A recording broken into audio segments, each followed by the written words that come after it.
Artie and I were talking, reminiscing really, about the story that something that happened to us when we were in Delaware. And we were like almost refused service because of being an interracial couple. Right. And it was just so, to me, it was just ridiculous and devastating. And it was, what did they say to you? They didn't say anything. They made like we weren't even there. Yeah. The couple came in behind us. And they went around us. And sat down. Actually physically went around us, extended their hand out to the couple behind us for them to be following them, following the host. It was, and left us standing there. And I said, Artie, look, let's go. I'm not comfortable. Let's go. And he said, nope, I'm not going anywhere. I said, listen, you have somebody spitting in your food. What, you crazy? Let's go. So he said, no, they're going to serve us. I don't care what we get. So he just took his friend and said, excuse me, over here. I said, my God, we're going to get killed. No, I sat ourselves down. And then you sat yourself down because they wouldn't come over, so we just went and sat down. I looked right at the door when they came in and out of the kitchen. And then what they did was a bunch of people sat at the bar and turned their chairs around to look at us both. Remember? Mm-hmm. And just sat there while we was eating and just stared at us both eating. And it was horrific. It was horrific. I couldn't understand how something like that would be somebody's business. You know what I mean? Yeah. And it was horrible. Yes, it was. And it was an experience that I will never forget. That's number one. It's not fun. But you have to be strong in your head when these things occur. Because now we never get any kind of pushback when we travel. Except for when we went and we traveled to this particular country. I'm not going to say. And what they did was they didn't know we were together. The people who would try to, I guess they were the security or whatever. Yeah, Customs. They didn't know we were together. And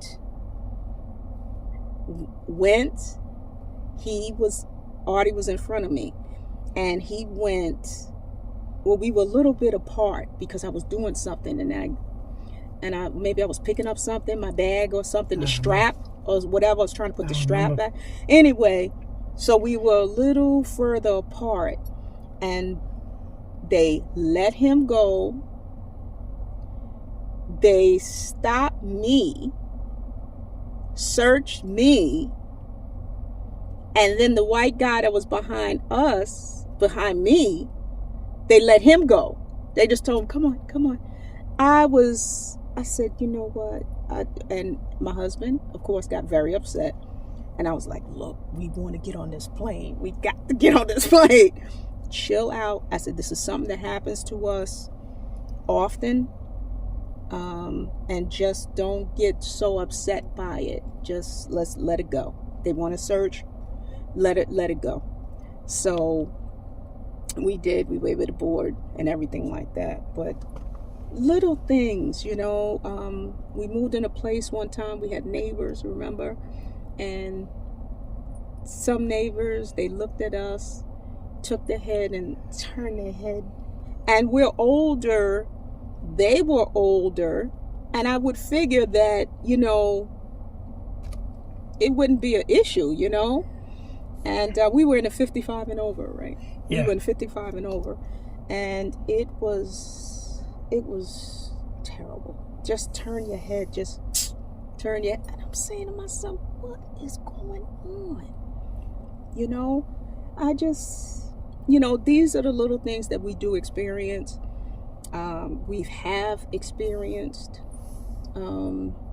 And there's some other things, one funny experience. I went to this restaurant. Was it a diner or restaurant? Where? When we was in Delaware again. That was up in Newark. Okay. Delaware.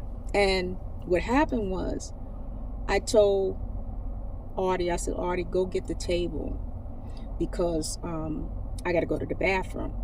And we had just come from somewhere, but we were just stopping there to just eat and just relax before our drive because we still had 30 miles to go. Mm-hmm. So I went in to the bathroom, and I can see when I came out, I seen him talking to the waitress, and they were laughing and talking, being jovial. And the waitress was, just this, that, and the other, and taking his order.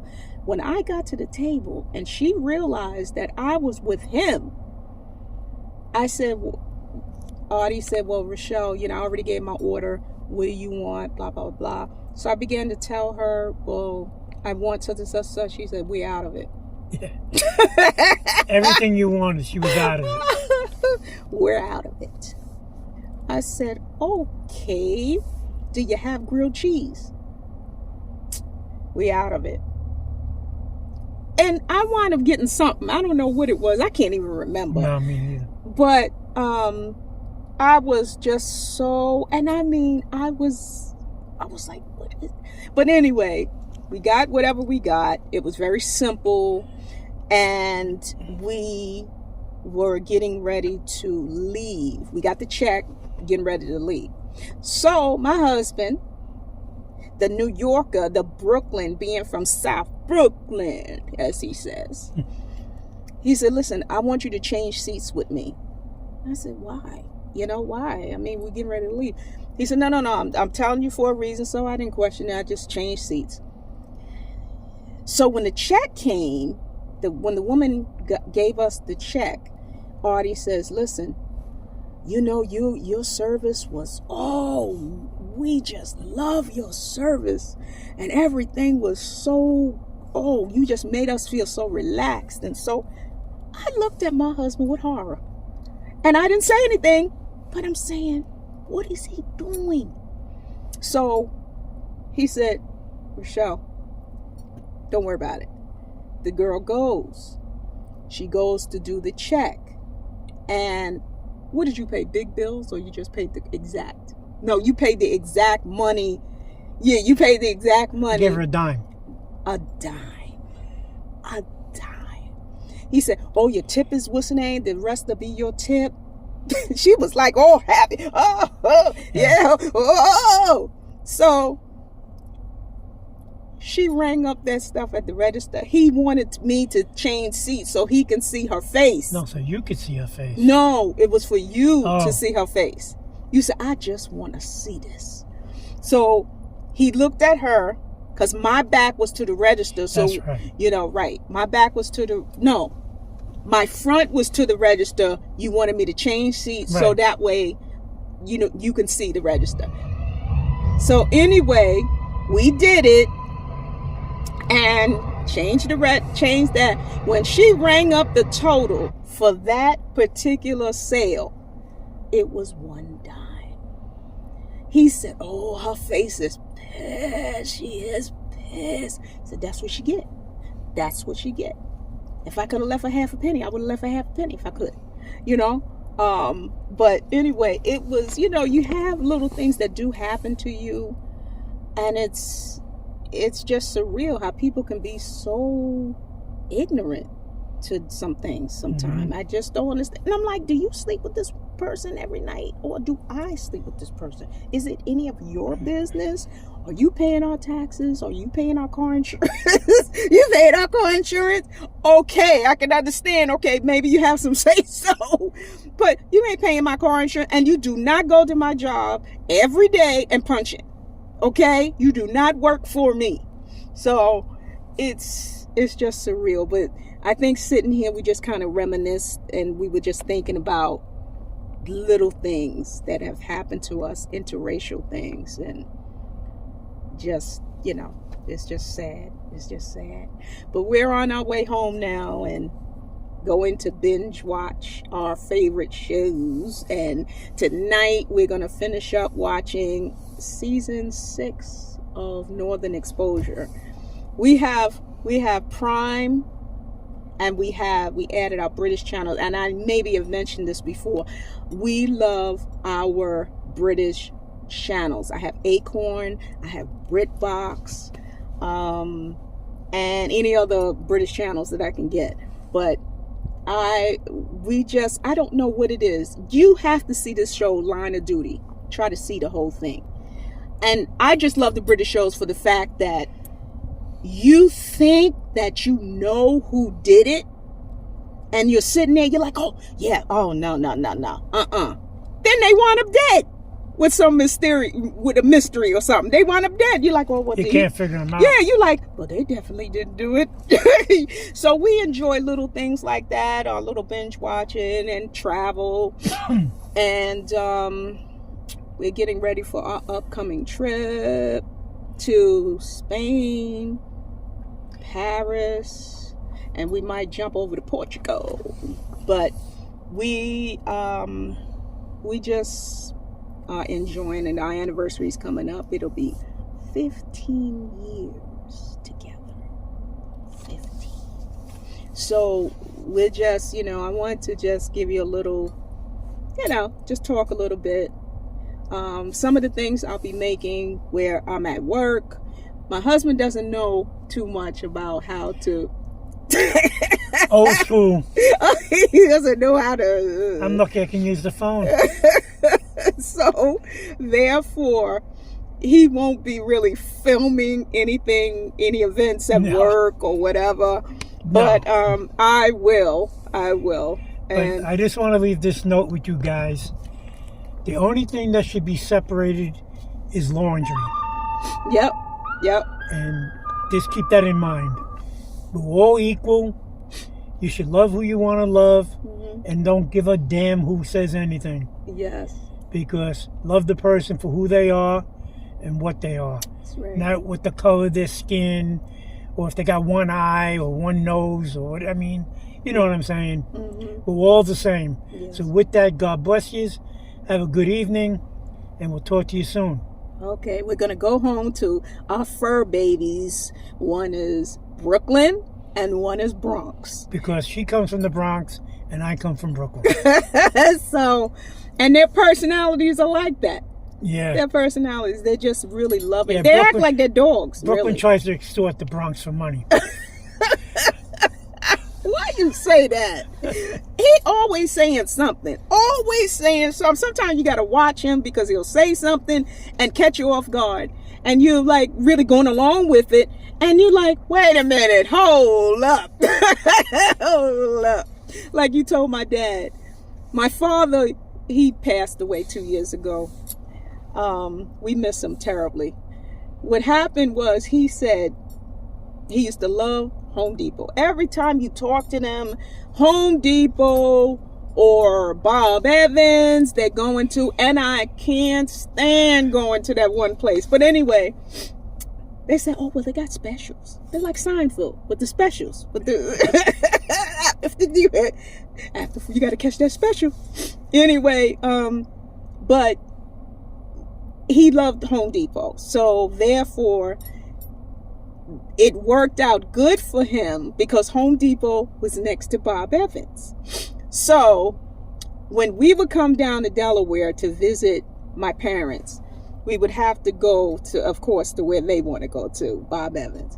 So one particular time we're driving and there's always a marquee outside stating specials or happy holidays, some sort of marquee for Bob Evans stating something that may be promotional, whatever. So this particular time, Artie was saying, oh, Dad, what does it say? It said, welcome, Dad. No, he said, welcome home, Mom. Welcome home, Mom, or welcome home, Dad? Welcome home, Mom. Oh, okay, welcome home, Mom. And we're all squinting to see this sign. We're like this. Where do you see that? what do you see? Because we're thinking like some special or something. We're squinting. My father said, well, where do you see? And my husband says, oh, well, we'll turn around when we make that U-turn. We're going to see. And I mean, he's so convincing with it. This is the thing that you just like, what? Where you see that? Anyway, so we get around. We don't see the sign. So my father finally got it. And he says, well, we both finally got it. And he said, he turned to Artie. He said, listen, do not talk to me for the rest of the evening. Because I'm tired of you with these tricks and these little tricks and stuff that you do. And we laughed and laughed. It's just he's always got something going. That's one thing I love about him, because he's always got something. And he says I'm funny too, so I don't know. But anyway, he's always got something he's saying. Or being Italian, Italian descent, he's always saying someone's little Joey or Mitchie Red or somebody, Frankie Red. Somebody's got to have some sort of nickname, and black folks do it too, so, but he's, like he said, he had a friend that, two brothers? Two cousins. The heavies. They call them the heavies because they were both heavy. The heavies. What kind of crazy? I just, it's just a lot of different things with him. And he also was a fireman. So I asked Artie one time, I said, Artie, did you ever fall off the back of the truck? I just want to know, because sometimes he be having mishaps and stuff. So I said, did you ever fall off it? He said, yeah, I fell off that truck. I said, did your hat come off? He said, yeah, my hat came off. He said he was rolling. I said, well, what happened? Did they come? He said, yeah, they had to stop and come back for me. But still, he said, I fell off the truck. They went over a bump, and he just went off the truck. And it reminded me of the story about Seinfeld when Kramer was saying, they were like, hey, Kramer. Anyway, and he said, oh, you can shoot down this street. And why are you going? There's certain things that you cannot do in New York, because certain streets you're not able to go down. Maybe they don't, petition or whatever sometimes, or they're not licensed to go down that street, or they, it's a certain turn that you really can't make or whatever. So they have certain streets you have to kind of pay attention to. So, but we were just laughing about different things, but we laugh a lot. We laugh a lot, and we binge watch a lot when we're able to, when I'm not working as much and able to sit up. But these treatments seem to be working. They're helping, yeah. They're working. So, but anyway, we just looked at the ferry depart Port Jefferson and continuing back to Connecticut. This is where the boat comes in from Connecticut to Port Jefferson, New York. So, but we're getting ready to close up shop so we can go with our fur babies. And it's just, it's been really nice to speak to you guys. And I got some encouraging little comments. So we're just going to continue. We're just going to do the best we can. But we're going to be sharing with you a lot of different things. And, but mostly just have a good time with it. I'll be going back to work next week. So I'll be sharing you my journey to work. And it takes me, just like I said before, it takes me about an hour plus. But with traffic, sometime I have to leave my house like 2.5 hours early. I have to. Because New York traffic is outrageous. But I think I'm going to start taking the train to work every day. I'm not sure. But anyway, we're going to say goodnight to you. Good night, guys. And we'll be seeing you again. All right, peace.